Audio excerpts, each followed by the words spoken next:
It's a workout like no other. See how Weber State's annual ROTC competition turned out. You're watching your news.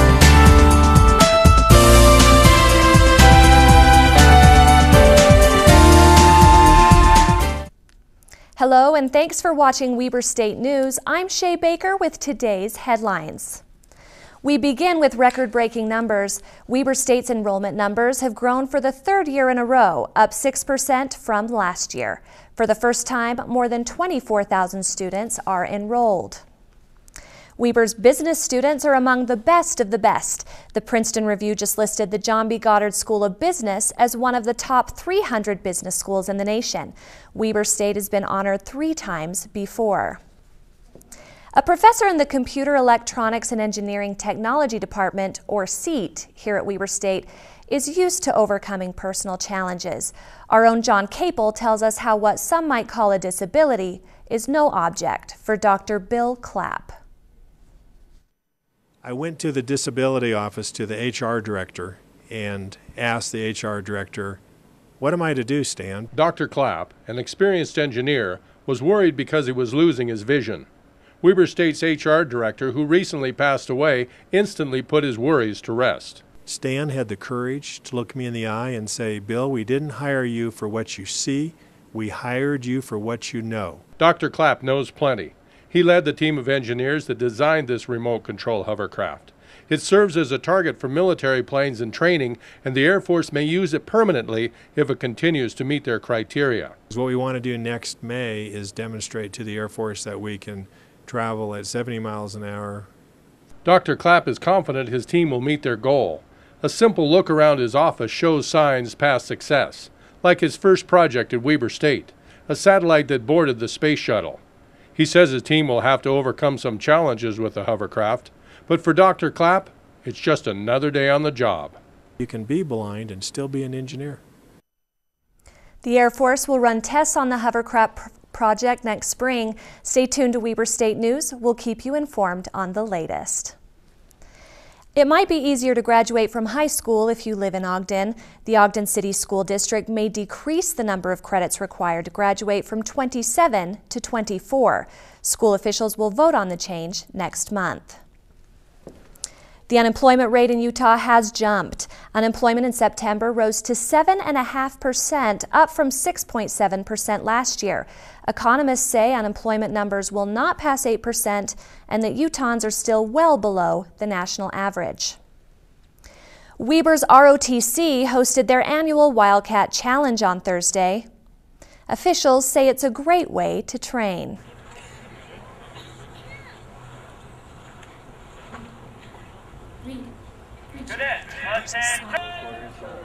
There isn't. The events in the Wildcat Challenge consist of push-ups, sit-ups, and rope tying. There was also a rope course, aid, and litter evacuation, followed by a 5-kilometer march. WSU ROTC cadets used the competition as a recruiting tool to build teamwork among JROTC cadets. 6 high schools participated in the challenge. Clearfield High took the title. Now, some say it's the end of an era. The Cinedome 70, Riverdale's classic movie theater, was torn down this week to make room for a new car dealership. The Cinedome originally opened 40 years ago. Now that wraps up today's headlines. For more information on these stories, visit www.wsusignpost.com or watch us next week on Weber State News. The weather might be cooling off out there. I'll tell you all about it coming up in our 7-day forecast. Now's your chance to head to the polls before anyone else. Early voting is underway in both Weber and Davis counties. For a list of poll locations, visit www.davisvotes.com, or you can find a list on Weber County's website.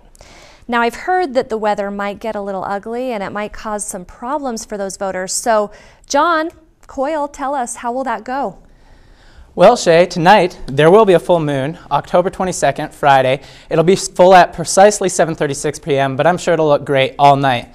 And it looks like that moon is going to be having some weird effects on the weather here.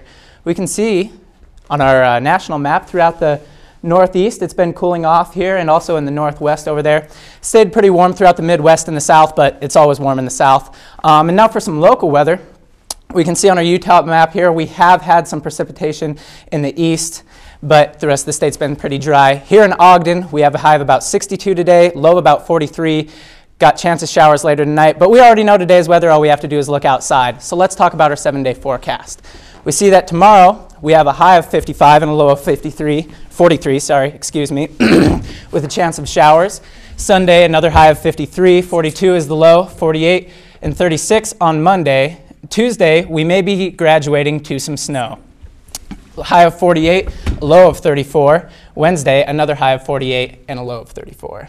You've got to be kidding. We have snow coming. You might see some snow if you look out your window on Monday or Tuesday morning. I'm kind of depressed. Yeah, you know, I'm That's a snowboarder, depressing. so I'm all right with it. You're happy about it? I'm okay with it. Say that. Okay, well, we'll see what happens. Thank you very much. A new brand of live television is coming to Weber State. We'll tell you more after the break. Move over reality TV. There's a brand new form of entertainment filmed right here in our studio. It's called Junction City Live, a new show that boasts a mix of local music, art, and comedy. Last week's taping, viewers listened to local band The Poor, along with some laughs from off-the-wall comedy improv. You're good. We want you back. Oh, thank you. Wow. Yeah. No, you're the best. Well, you know, I tried to be that cool babysitting dad guy. Yeah. Well, for some reason I thought you were the mom. Well, you know. The show's producers promised to bring more fun, music, and art. This first episode was streamed live on the web, but there might be a live audience in the near future. If you missed the first episode, you can watch it online by searching for Junction City Live on YouTube. So have you had a chance to catch that? I actually did watch it. The band that was on there was pretty freaking good. They were good, huh? I was surprised. Well, I think I'm going to watch it from now on. We'll have You to should. come It's back next Thursday and check Good it show. out. Yeah. Okay, well, thanks so much for joining us today. And for all of us here at Weber State, have a great day.